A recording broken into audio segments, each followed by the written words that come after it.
Liposaksiya əməliyyatının riskləri nələrdir? Gözəl sualdır. Liposaksiya ilə bağlı və onun riskləri ilə bağlı bizə suallar çox olur, təbii. Bu da normal deyərdim. Ona görə ki, bir çox yerlərdə, bir çox salon və digər bu tipli icra olunmuş liposaksiya prosedurlarından sonra ağırlaşmalar, insanların eşitdikləri xəbərlər, məlumatlar və s.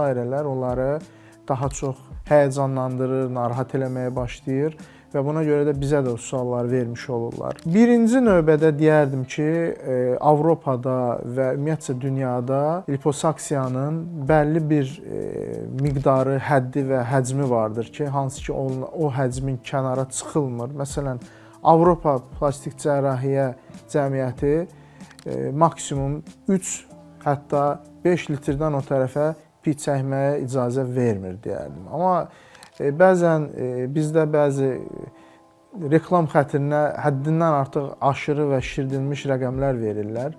Bu da insanlarda bir yanlış təsəvvürlər yaradır və eyni zamanda da fəsadlaşmaları ilə bağlı da yanlış fikirlər formalaşdırır. Əslinə qalsa, təhlükəsiz əməliyyat, təhlükəsiz liposaksiya dediyimiz bir şey məfhum vardır ki, bu orqanizmə heç bir travma, heç bir ziyan vurmadan ondan bəlli bir piyləri çəkib, alıb və həmən də insanı öz normal həyatına qaytarmaq kimi bir prosesi əhatələyir.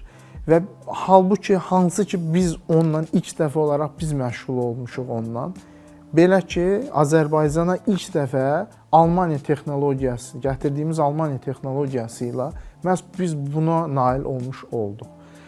Bu işin içində high definition liposuction deyilən bir məfhum var. Yəni, bu yüksək dəqiqlikli liposaksiya deyilir buna.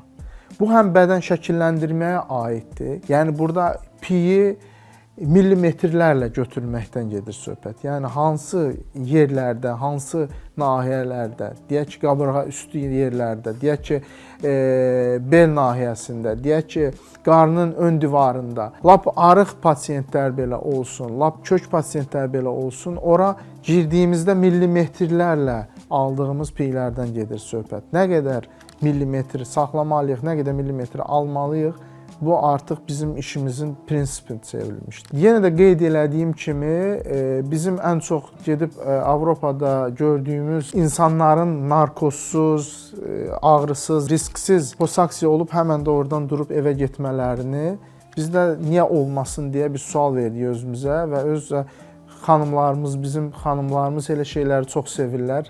Sanki bir saç düzəltmək kimi, sanki bir nəsə bir prosedur kimi gedib elətdirib qayıtmağa bərabər tuturlar bunu. Biz də onu ilk dəfə gətirdik, Azərbaycanda tətbiq etdik və bunu Alman texnologiyası ilə etdik ki, risksiz, narkozsuz, ayaqüstü liposaksiya ilə insanlarımıza bu prosesi verdik və onlar dərhal da həmən o proses sonrası tərk edib klinikanı evə gedə bilirlər. Təbii, böyük həcmli liposaksiyalara aid deyil bu. Əgər full bədən liposaksiyaları, full bədən şəkilləndirmə və belə əməliyyatlarıdırsa, bu narkozla və daha klinikada yatmaq şərti ilə aparılmalıdır. Amma kiçik prosesli, qarın ön hissəsi, qollardır, ayaqdır, kürəyin müəyyən hissəsidir və hətta pi vurmaları fillinglə transfer dediyimiz həmin o prosedurlarla edilərsə belə, biz onu narkozsuz icra eləyib, təhlükəsiz bir şəkildə pasiyenti evə yola sala bilirik. Mən dəfələrlə pasiyentlərim olub, 4 gün sonra, 3 gün sonra xaricə uçublar və yaxud da yola çıxıblar və yaxud da növbəti 2 gün ərzində işə qayıdıblar. Yəni, bu prosesləri idarə eləməkdən çox şey asılıdır və peşəkar yanaşmadan çox şey asılıdır.